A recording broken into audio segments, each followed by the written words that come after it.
Halo semuanya, nama saya Rajesh Arya Widana dengan NPM 230105104 dengan program studi D3 Perpajakan, jurusan akuntansi.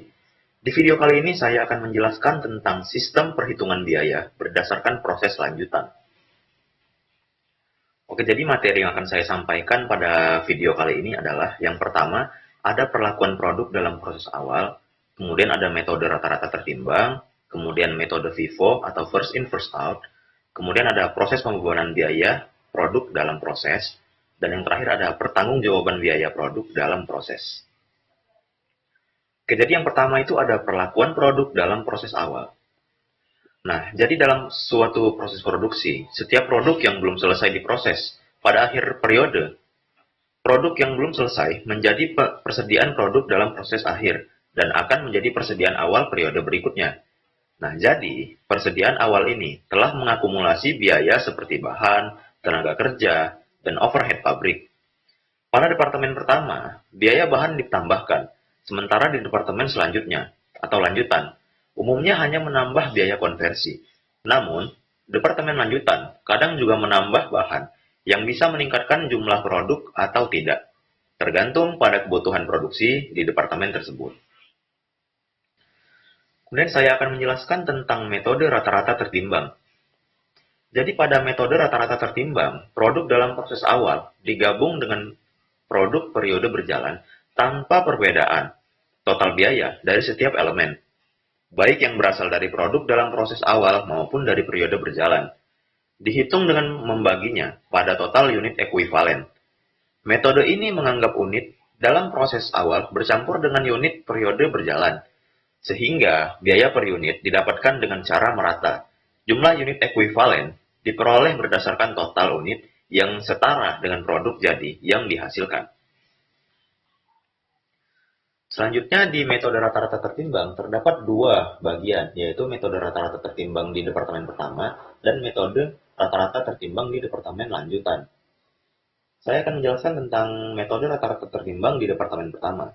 Nah, jadi dalam metode rata-rata tertimbang, biaya bahan, tenaga kerja, dan overhead produk dalam proses awal digabung dengan biaya periode berjalan. Total dari setiap elemen biaya ini kemudian dibagi dengan unit ekuivalen masing-masing elemen, menghasilkan biaya per unit. Formula ini digunakan untuk menghitung biaya per unit di departemen pertama. Kemudian ada departemen lanjutan. Jadi pada metode rata-rata tertimbang di departemen lanjutan ini, total biaya di departemen lanjutan itu diakumulasi dari biaya yang ditransfer dari departemen sebelumnya dan biaya baru di periode berjalan. Setiap elemen biaya dijumlahkan, lalu dibagi dengan unit ekuivalen untuk menghitung biaya per unit di departemen lanjutan. Kemudian yang berikutnya itu ada metode first in first out. Dalam metode FIFO atau first in first out, produk dalam proses awal dipisahkan dari produk baru yang masuk di periode berjalan. Nah, jadi proses produksi dimulai dengan menyelesaikan produk awal hingga menjadi produk jadi, kemudian melanjutkan ke produk baru. Jika ada produk yang belum selesai di akhir periode, produk tersebut menjadi produk dalam proses akhir. Nah, jadi setiap elemen biaya dari produk dalam proses awal itu dihitung terpisah dari biaya produk baru, dan total biaya periode berjalan dibagi dengan unit ekuivalen untuk menentukan biaya per unit. Kemudian ada metode first in first out di departemen pertama.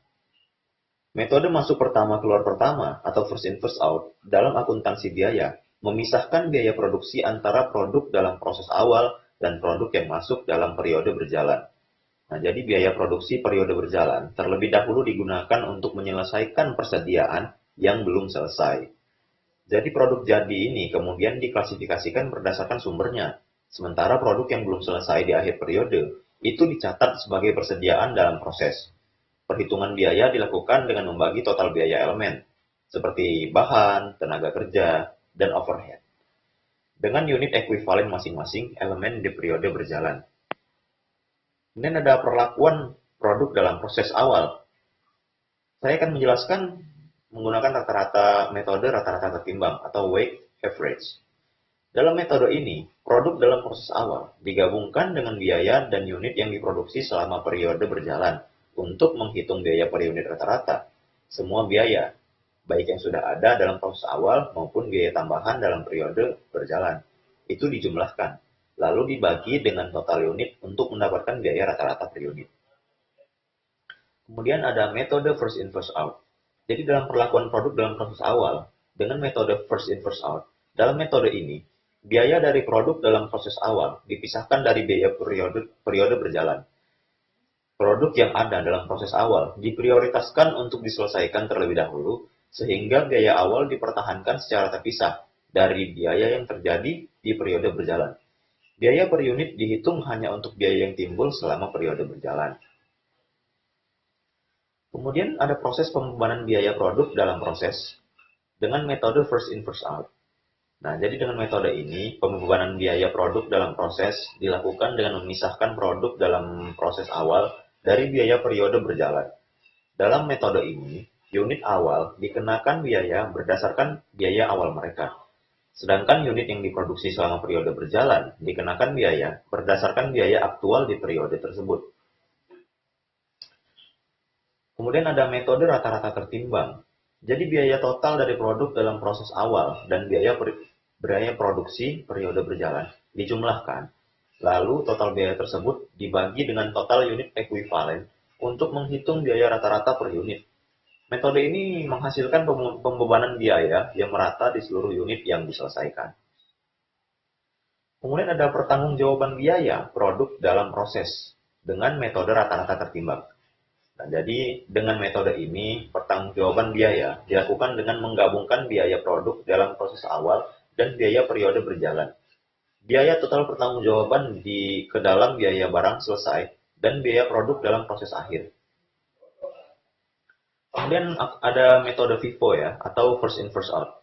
Jadi dalam metode first in first out ini, pertanggungjawaban biaya dilakukan secara terpisah antara biaya produk dalam proses awal dan biaya periode berjalan. Nah, jadi biaya produk dalam proses awal itu dipertanggungjawabkan terlebih dahulu ke dalam biaya barang selesai.